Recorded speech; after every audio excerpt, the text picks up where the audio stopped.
Welcome to this month's Shadow, the sci-fi thriller Perpetuous by Danny Dickerson. Another late night in the lab. The overhead fluorescents hummed like tired bees, casting their sterile light across tables cluttered with sketches, bolts, coils and notebooks so dense with scribbles they looked like the ramblings of a madman. Elliot Crane didn't notice the hour anymore. Nights bled into mornings until time itself became irrelevant. He hunched over his workstation, his white coat wrinkled and spattered with ink, solder, and coffee stains. The badge clipped to his chest bore no real name, just a strip of masking tape with the word Perpetuous scrawled across it in black marker. It had started as a joke, but soon Elliot embraced it as his identity. Ever since boyhood, he had not idolized ballplayers, musicians, or actors like the other kids did. Instead, his heroes were minds that bent reality. Isaac Newton, Nikola Tesla, Albert Einstein, Michael Faraday, Marie Curie, James Clerk Maxwell, Richard Feynman, giants whose ideas stretched across centuries. While other children traded baseball cards, Elliot traced diagrams of Tesla coils and Newton's Principia. His parents never quite understood him, but they supported him. When other fathers coached Little League, Richard Crane bought his son old physics texts at yard sales. When mothers gossiped at PTA meetings, Martha Crane defended her son's peculiarities with pride, but brilliance came with isolation. At university, Elliot's eccentric habits became fodder for gossip. He rarely socialized, appeared in no photos on social media, and when girls mentioned his name at all, it was in laughter. The motion boy, they called him. Why doesn't he talk to anybody ever? They would ask, saying he was stuck up and too good for anyone to talk to him. The impossible, of course, was perpetual motion. The idea of a machine that could run forever without energy input, a dream that defied the first and second laws of thermodynamics. The first law declared energy could neither be created nor destroyed, only transformed. The second law stated entropy always increased, meaning every process wasted energy as heat. A true perpetual motion machine would need to bypass both laws. According to science, such a thing could never exist, but Elliot refused to accept that. And that refusal, some would later whisper, was the seed of his downfall. If his obsession had a nemesis, it was Dr. Harold Keene, head of the physics department. A man with sharp glasses, a sharper tongue, and tenure to protect. Keene never missed a chance to undermine Elliot. "You're wasting your life," Keene sneered one morning after a seminar. "You think you're Tesla, but you're chasing fairy dust. Physics isn't about dreams, Crane. It's about laws, and you can't rewrite those." Students laughed. Elliot smiled tightly, but said nothing.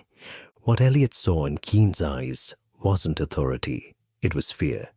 Fear that the boy might, in fact, discover something that reduced the professor to a footnote. And so, Elliot doubled down. He carried locked trunks of equipment into the lab each night, bolting them to his workstation so no one could tamper. Beneath the top lay his prototypes, a tangle of rings, rotating cylinders, and superconducting coils, humming faintly when powered. Keene believed perpetual motion was impossible. Elliot was determined to prove him wrong. By the third year of experiments, Elliot had gone further than anyone realized. He wasn't simply tinkering with magnets and flywheels anymore. He was toying with the fabric of space-time itself. The breakthrough came when he stumbled into the realm of gravity wave distortion. By bending space-time at the quantum level, he could briefly suspend inertia. Objects placed inside the field began to behave strangely, levitating, vibrating, even teleporting short distances, as if space itself had hiccuped. His prototype pulsed with a soft blue glow whenever activated. The design looked crude, a lattice of rotating superconductive rings, each counter-spinning at impossible speeds, surrounding a core chamber that housed compressed plasma. As they spun, magnetic resonance built into a shimmering halo.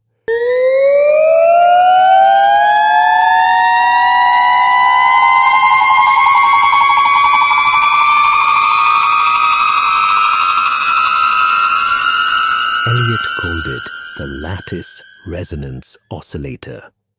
At first, the experiments were thrilling.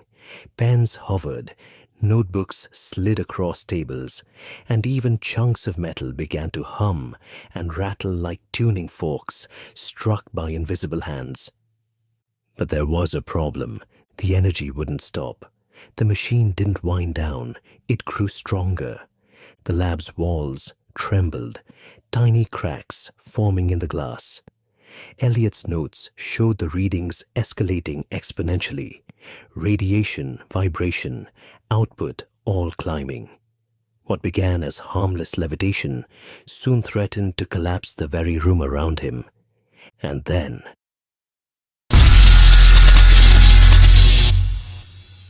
the machine reached for him. At first, it was only his hands, fingers trembling, a quiver he thought was fatigue. But the convulsions worsened until his whole body shuddered in micro-movements he couldn't control. Stop! He shouted to himself, trying to steady his arm, but his voice came out crackling, warped with static. He ripped off a glove.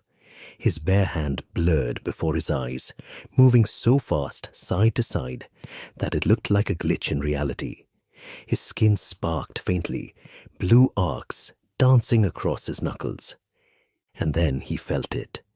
Perpetual motion, not in his machine, but inside him.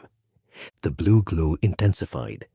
Rings of light oscillated around the device, warping the space nearby. Everything within 20 feet began to rise.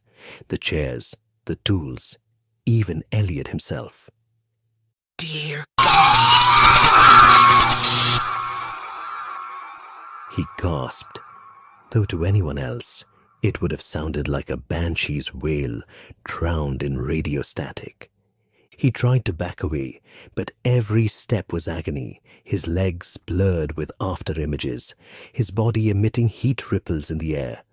He could no longer stop moving. He was becoming the experiment. Panicked, Elliot dashed from the lab. The campus was nearly empty at that hour, but even in the dark, he could see his body leaving flickering duplicates of himself in his wake. Driving was worse. His hands couldn't grip the wheel. His foot jittered on the pedal.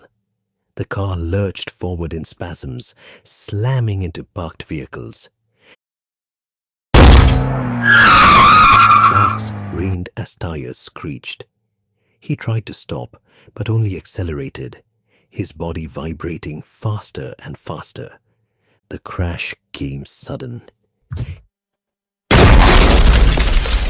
He plowed straight into a late-night cafe. Glass exploded inward. People screamed, hurled across the room in a storm of debris. Elliot stumbled from the wreckage, his face a blur, his figure barely human. Blood and light shimmered around him, his outline jittering like a broken film reel. Phones appeared instantly, students recording, narrating in terror.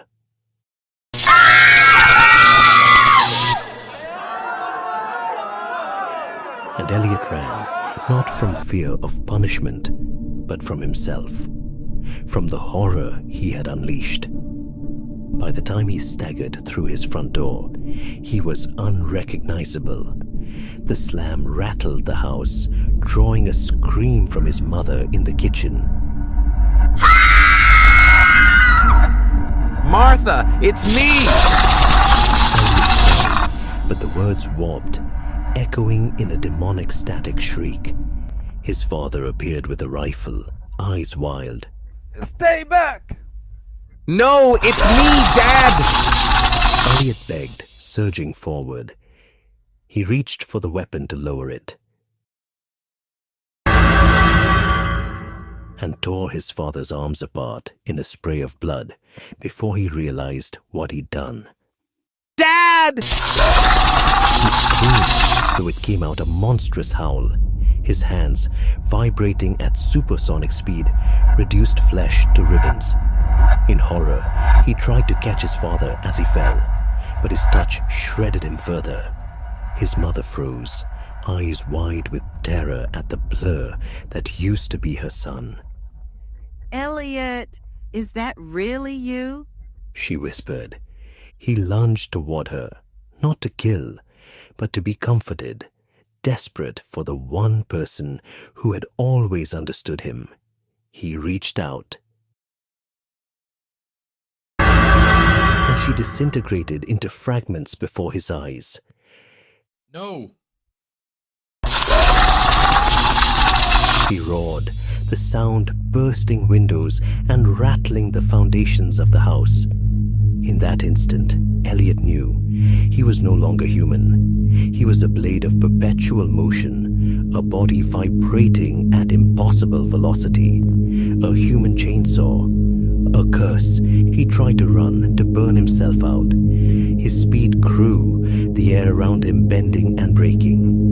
Sonic booms shattered the quiet night. His body blurred into pure energy, oscillating between matter and light. And then, one final rupture, a sound like the heavens splitting open, and Elliot Crane was gone. Only scorch marks and a crater remained where he had stood. The campus police sealed the lab. The university called it an industrial accident.